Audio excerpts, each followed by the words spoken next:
Oh iya, Ya, iya, iya. biar cepat laku nikah, dapat jodoh gitu loh. Namanya siapa tadi? Mas Anton. Mas Anton. Bismillahirrahmanirrahim.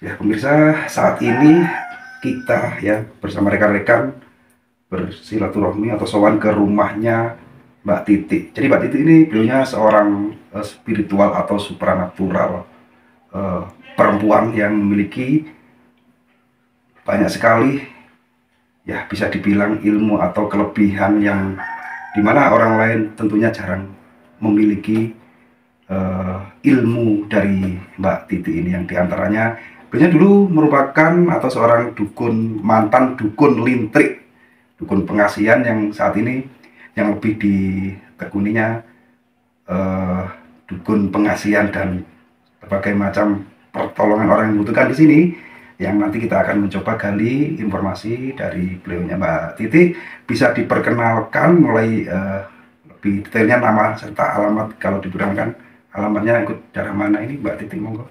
Alamatnya itu desa Dusun Blungan Jati,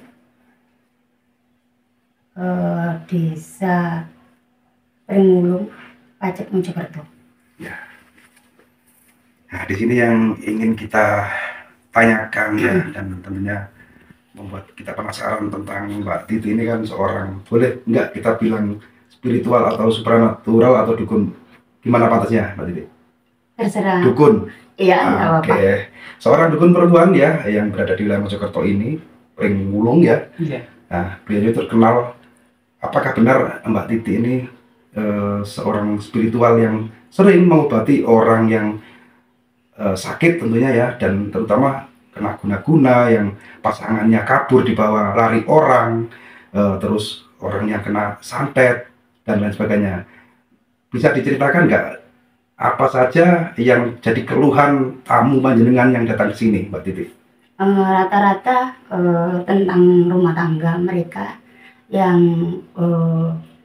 berpisah atau pisah ranjang, bisa kembali lagi nantinya bisa, atau masalah tentang barang-barang yang hilang, ingin tahu siapa yang ngambil atau apa, atau penyakit yang non medis, intinya santet, itu bisa diambil, bisa dilihat juga siapa yang memasangnya, seperti itu bisa. Terus termasuk guna-guna gitu ya? Ya, guna-guna bisa juga kayak gitu. Dan mereka yang datang ke sini kebanyakan dari mana saja? Ada yang dari Mojokerto, Surabaya, ada yang dari Madura, ada yang pakai kayak apa itu WA, ada yang dari Singapura, ada yang dari Malaysia, ada yang dari Mojokerto, ada yang dari Ngoro juga, banyak. Daerah sini sendiri dari banyak. Luar negeri pun datang atau lewat komunikasi telepon gitu ya? Oh iya, bisa langsung. Tidak harus datang ke sini, mereka bisa teratasi masalahnya hanya dengan lewat telepon. Iya. Bisa. Iya, sama mediasi pakai air kayak gitu. Nah, ini kan tentang cara ya, cara pengobatan. Untuk penanganan pengobatan tadi kan ini lewat telepon ya, Mbak Titi ya. Kalau dengan mediasi atau dengan alat untuk pengobatan itu berupa air, itu caranya seperti apa nanti pengobatannya? Saya suruh siapkan di sana itu air, saya di sini menyiapkan intinya 1 dupa, 2 itu bunga setaman sama kembang kandel gitu persiapannya di sini. Kalau yang di luar negeri hanya sekedar air putih, tapi airnya yang harus air hidup, bukan air yang habis direbus, bukan, harus air hidup kayak gitu. Air yang langsung sumber dari alam gitu ya? Iya. Dengan kasih rapalan atau mantra. Iya, dari sini. Iya. Yang di sana menyiapkan terisi otomatis dengan khotam gitu ya? Iya. Masuk ke sana. Kalau yang misalnya terkena santet gitu seperti apa? bisa saya live juga langsung. Biasanya saya kan juga main TikTok juga ya. Enggak Oh, usah, nggak bisa. ya. Itu bisa lewat tanpa kesini juga bisa. Tapi kalau yang nggak sepiro apa ya, yang parah lah intinya. Kalau itu penyakit parah harus datang. Gitu. Nggak bisa kalau nggak datang gitu. Jadi poinnya seseorang yang terkena guna-guna atau kena santet bisa ditolong oleh Mbak Titi ini. Selain itu penyakit misalnya medis itu bisa nggak kira-kira? Kalau medis nggak bisa. Nggak bisa. Jadi ini khusus kebatinan ya. Iya. Maksudnya Mbak Titi ini bisa mengobati orang yang punya keluhan misalnya kena guna-guna dan santet. Iya. Kalau medis nggak bisa. Iya, nggak bisa. Saya dengar dulu Mbak Titi juga seorang dukun ya, dukun lintrik. Iya. Nah, seperti apa coba? Ini dulu sangat menarik nih. Cerita gini. Pengennya nggak pengen sih punya lintrik gitu, tapi ada sesuatu yang bikin saya sakit hati. Intinya pengen ngambil itu kayak gitu. Aku kenal sama seseorang itu, memang ya dia ya dukun gitu loh, tapi orangnya sudah mati sekarang ya. Itu saya disuruh ini kartu lintrik, Dok, kayak gitu. Iki tebusen regane sakmene, awakmu gak usah nglakoni. Karing gawe tok. Kasih ramalan sama mbahnya itu, kasih ramalan. Saya hafal semua, sudah selesai. Langsung ada lagi ini dari teman saya mempunyai orang tua dari Kalimantan, itu juga dukun lintrik, ngasih aku. Ini loh, Dik, kalau buat goreng lintrik kan pasti ada gorengan, kamu kan nggak dikasih itu sama banyak ilmunya itu. Oh enggak, katanya teman saya tadi bilang gitu, ini tak kasih mantranya buat goreng kartu ini kayak gitu. Syarat-syaratnya yaitu ada bunga kayak gitu. Iya. Jadi Mbak Titi ini mendapatkan ilmu perlintrian ya, atau dukun lintrik dari seorang dukun juga gitu ya? Iya. Bahkan dua orang dukun. Dua dukun itu, dari Jawa sama dari Kalimantan. Itu dulu. Iya. Sekarang kan gini teman-teman. Jadi Mbak Titi ini pensiun menjadi dukun lintrik, lebih menekuni ke dukun pengobatan, yaitu tadi yang sudah kita sebutkan. Nah, kalau boleh tahu nih Mbak Titi, kenapa kok padahal dukun pelintrian itu juga dukun pengasihan toh ya? Iya, sama. Mengembalikan orang yang hilang atau suami orang, istri orang yang dibawa kabur dan lain sebagainya kan gitu ya? Iya. Kenapa kok lebih beralih ke pengobatan? Gini, karena gini ya, kalau aku pegang tuh lintrik sama ilmu yang saya tekuni ini, enggak tahu nih, ini dulu aku juga ya dapatnya nggak cari, tapi memang pure dari Allah datang, jadi kayak berbenturan gitu loh, energinya ke saya tuh intinya kurang baik, bertentangan, kayak marah-marah mulu, kayak pengennya itu yang jelek-jelek, intinya kayak gitu. Jadi salah satu harus dilepas kayak gitu.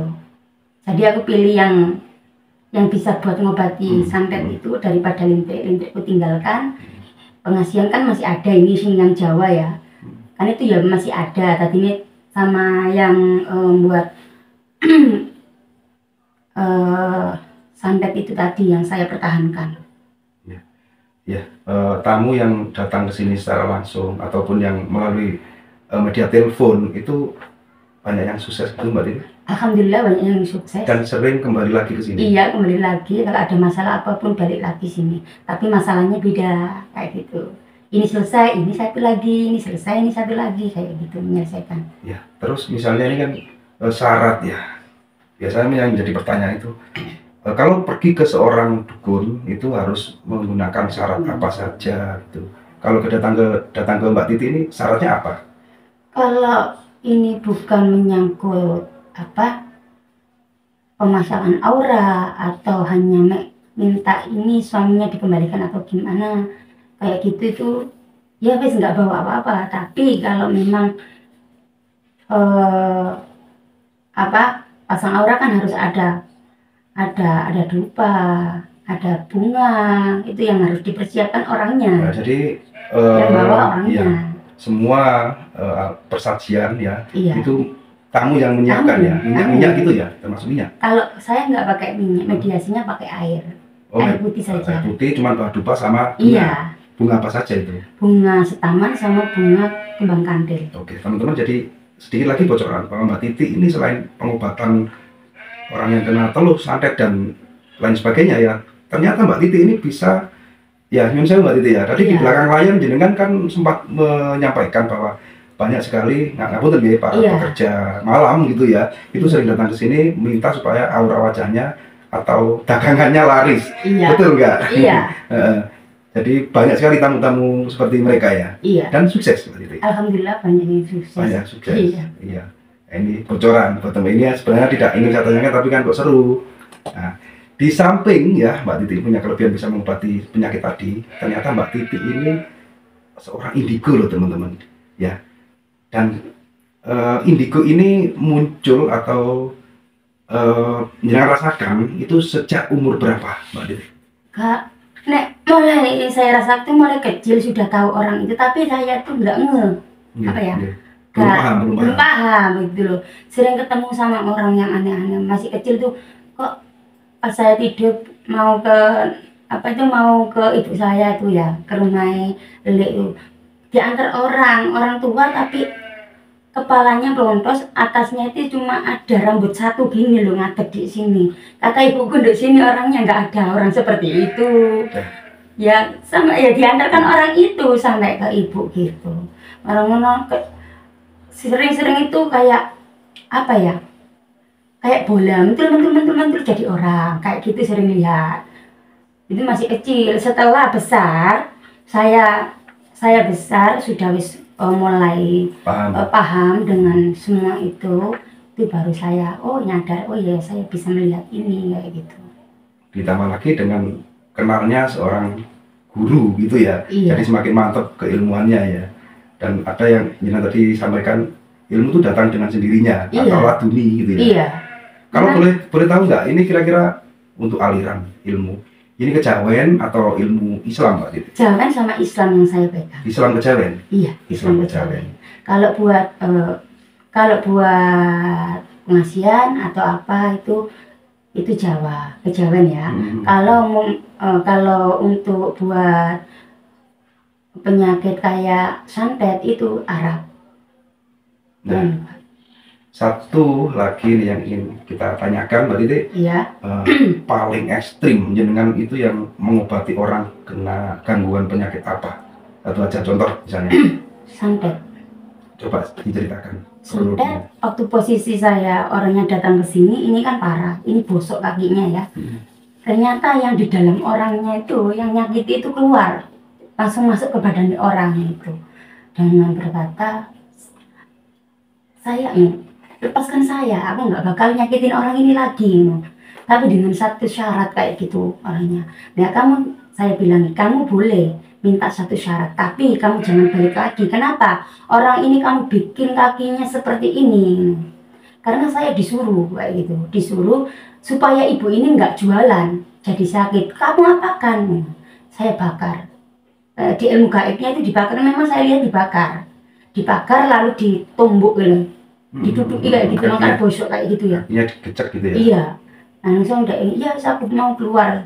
Tapi aku minta dengan satu syarat, aku minta air bunga kayak gitu. Tak kasih air bunga, tak fatihai, setelah tak fatihai, tak kasih orangnya, tak kasih orang gaib tadi diminum. Aku masih kurang. Berarti 2 gelas itu minta 12 kasih lagi gitu. Kamu orang mana? Kamu aslinya orang mana? Gitu tak bilang. Aku orang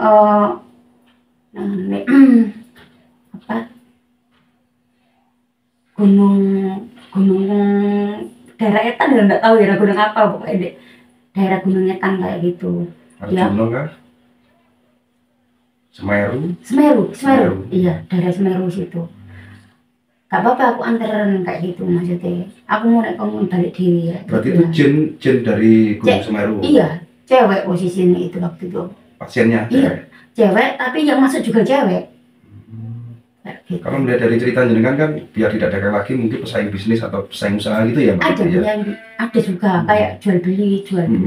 Ya, Soalnya kalau orang jualan itu kan macam-macam. Ada yang ditutup dengan cara seperti kayak di tembok itu aku pernah buang itu juga kayak gitu ya. Ada yang disepertikan belukar. Jadi kayak nggak ada orang jualan. Memang itu kayak rumbunan kayak semak belukar gitu. Itu juga ada. Itu yang nampak di tokonya atau tempat usahanya itu kelihatan seperti semak belukar gitu. Kadang ada di depan toko itu ular besar, nutupin toko nggak kelihatan. Pembeli tidak jadi mampir nggak jadi mampir kayak gitu. Banyak lah cerita-cerita kalau kayak gitu. Ya, Mbak Titi, kalau untuk tarif itu bisa di-share di sini nggak kira-kira? Enggak, biasanya kalau saya dari dulu nggak ada tarif berapa-berapa seikhlasnya. Oh, gitu. Iya, jadi ini kan lebih detail, jadi para pemirsa kan tahu, tidak perlu banyak tanya persyaratannya apa, terus mahalnya berapa kan gitu. Iya. Nah, ini untuk suatu pembuktian, kebetulan di sini kan ada tamu, kan ini antri juga tamunya banyak. Bisa nggak mempraktekkan satu aja, kita meminta untuk meramal aura wajah dari salah satu tamu yang ada di sini? Boleh. Oke. Saya minta tolong, Mas, salah satu tamu yang ada di sini. Oke. Jadi kita membuktikan, untuk pembuktian saja untuk pemirsa ya, agar lebih yakin, ini salah satu saja. Jadi dia dilipat saja dulu untuk aura wajah ya. Gimana? Biar tahu.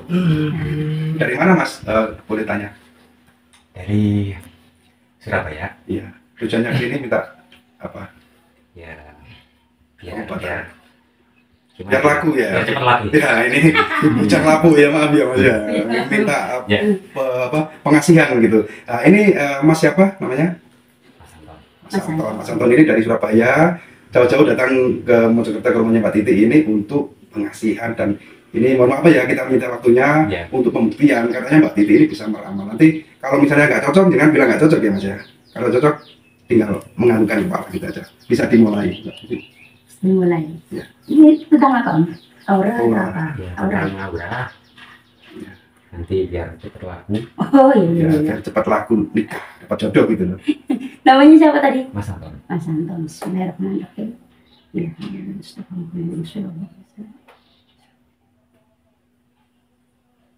Ila bismillah nabi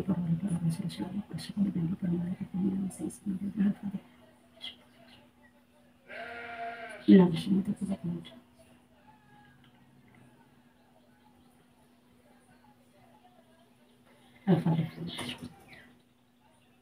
Allah. Bismillah. Santan ya. Bismillah. Allah. Allah.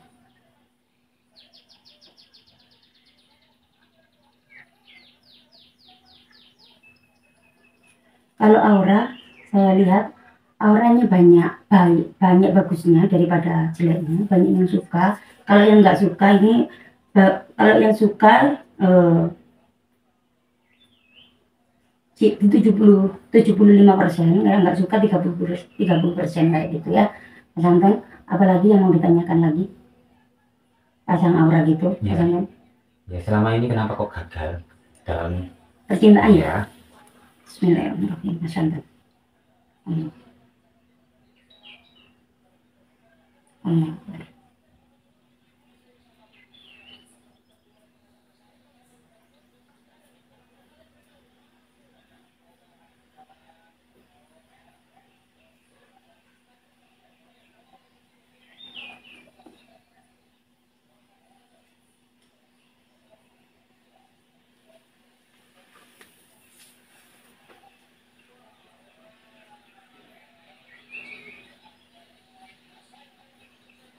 Kalau sering gagal di percintaan itu Mas Anton, sifatnya yang harus diperbaiki. Sifatnya ya harus diperbaiki.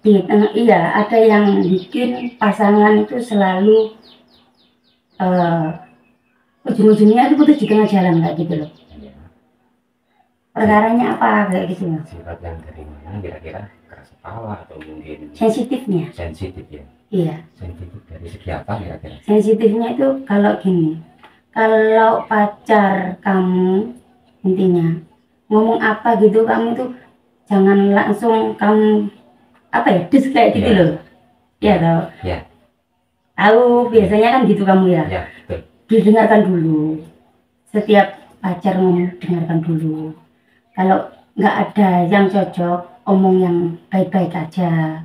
Biar nanti nggak salah paham. Kayak gitu. Ya kan? Ya. Kamu orangnya juga kurang belak-belakan lah. Tertutup. Tertutup. Ya, tertutup. Iya, sama pacar. Kan pacar itu harus tahu, ingin tahu kamu seperti apa. Seperti apa, kamu harusnya ngomong kayak gitu. Iya loh. Ya, ya, ya. Apa benar Mas Ya. yang disampaikan? Ya. Oke, Ya. jadi untuk masalah terapi dan lain sebagainya nanti setelah kita selesai syuting ya. Ya. Ini kan tadi kita cuma Sudah, ya. menguji ya kebenarannya disampaikan Mbak Titi ini apa benar dari penerawangan itu. Ya, sudah ya, saya malu. Benar ya? Benar ya. Oke, Ya. oke, ya, ya Mas, terima kasih artinya. Ini sih. Nanti untuk selanjutnya setelah kita selesai ini ya review ya. Ya, oke, Mbak Titi, terima kasih ya atas sedikit waktunya. Yana sudah berkenan meluangkan waktu untuk memberi kesempatan kita untuk apa ya mereview ya tentang kepribadian atau kelebihan yang Yana miliki ya. Iya. Mungkin ada pesan-pesan dari Mbak Titi untuk para pemirsa dan lain sebagainya. Kalau Ada nggak? sama pemirsa semuanya ya kalau bersama semua orang itu harus rata-rata loh hati-hati dengan ucapan. Ucapan bisa jadi malapetaka. Jadi kalau ngomong sama semua orang tuh dipikir dulu. Takutnya menyakiti hati orang lain. Dan bisa menjadi bumerang untuk Iya, sebuah dirinya kejahatan sendiri. gitu ya. Iya, jadinya itu tadi. Ada filosofi Jawa yang mengatakan ajine rogo sangga busana, ajine nyawa sangga wicara kan gitu Mbak Iya, Titi ya. betul. Ya, bisa. Rata-rata kalau penyakit itu dari itu gitu loh. Iya. Dan sedikit saya tambahkan teman-teman, semua pertolongan itu sebenarnya datang dari Allah Subhanahu Wa Taala. Iya. Cuman harus Lantaran lantaran dan harus mencari. Misalnya penyakit, misalnya dalam, kita harus ke dokter. Misalnya kena lambung, usus buntu, harus ke dokter. Tapi jika ada alternatif yang lebih murah dan lebih bisa cepat menangani, ya kenapa tidak dicoba ke jalan alternatif dulu. Jangan berpedoman bahwa dukun bisa menyembuhkan, tidak. Salah Mbak Titi ya. Iya, Allah yang Lantaran lewat kita. Lantaran Mbak Titi ini, insya Allah masalah yang dikeluhkan ke sini bisa terselesaikan. Gitu nih Mbak Titi ya. Iya. Ya, terima kasih waktunya. Mudah-mudahan Mbak Titi ini sehat selalu dan sukses selalu ya. Amin ya rabbal Oke, alamin. teman-teman saya akhiri. Bila taufiq wal hidayah wal hidayah. Assalamualaikum warahmatullahi wabarakatuh. Waalaikumsalam warahmatullahi wabarakatuh.